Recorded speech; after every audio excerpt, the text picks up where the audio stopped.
మరి దాదాపుగా 23,973 మందికి మా పెంచిన రిజర్వేషన్ వల్ల బీసీ సోదర సోదరిమణులకు లబ్ధి చెందుతుందని చెప్పినటువంటి రేవంత్ రెడ్డి గారు ఆ ఊసే లేకుండా ఈరోజు దాటవేసే కార్యక్రమాన్ని చేస్తూ ఉన్నారు.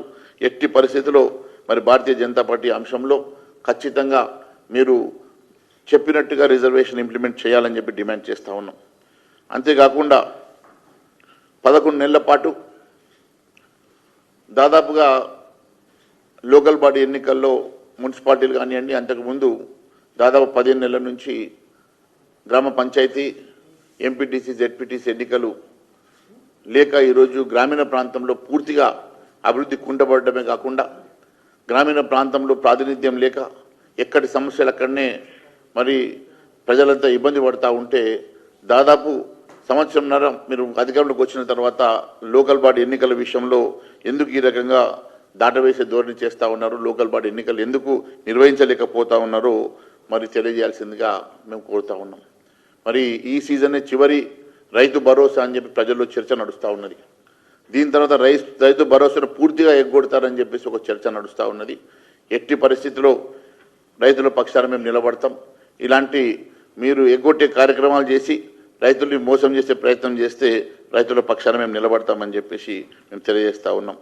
రైతు కూలీలకు ఆత్మ భరోసా అంశంలో కూడా మీరు ప్రతి సంవత్సరం 900 కోట్లు కేటాయిస్తామని చెప్పినటువంటి మీరు మరి పూర్తిగా ఇప్పటి వరకు కేవలం మరి 1.2 కేవలం కొంతమందికి మాత్రమే మీరు ఇచ్చేసి దాని మీద కూడా మరి పూర్తిగా ఎగ్గొట్టే కార్యక్రమం చేయడం ఇది చాలా బాధాకరమని చెప్పి తెలియజేస్తా ఉన్నాను. రైతు కూలీల అంశంలో కూడా అదే మాదిరిగా రుణమాఫీ అంశంలో కూడా కేవలం 60%, 65% వరకే మీరు ఇంప్లిమెంట్ చేసి మిగిలిన వారికి మోసం చేసిన సంగతి నేను గుర్తు చేస్తూ ఉన్నాను. జూన్ 2న ప్రారంభించినటువంటి రాజీవ్ యువ వికాసం దేనికోసం అని చెప్పేసి మీరు పెండింగ్లో పెట్టారు.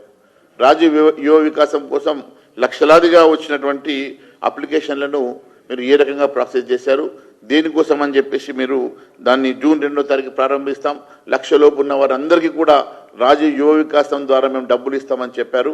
మరి పూర్తిగా మరి వారందరినీ కూడా మోసం చేసినటువంటి సంగతి గుర్తు చేస్తూ ఉన్నాం. ఎందుకోసం అది మరి డిలే టాక్టిక్ చేస్తూ ఉన్నారు. కనీసం ఈ అసెంబ్లీ ఈ క్యాబినెట్ మీటింగ్లో అయినా దానికి ఇమీడియట్గా దానికి కార్యరూపం చేర్చి మరి ఇచ్చినటువంటి అప్లికెంట్స్ అందరికీ కూడా వెంటనే న్యాయం చేయాలని చెప్పేసి మేము డిమాండ్ చేస్తూ ఉన్నాం.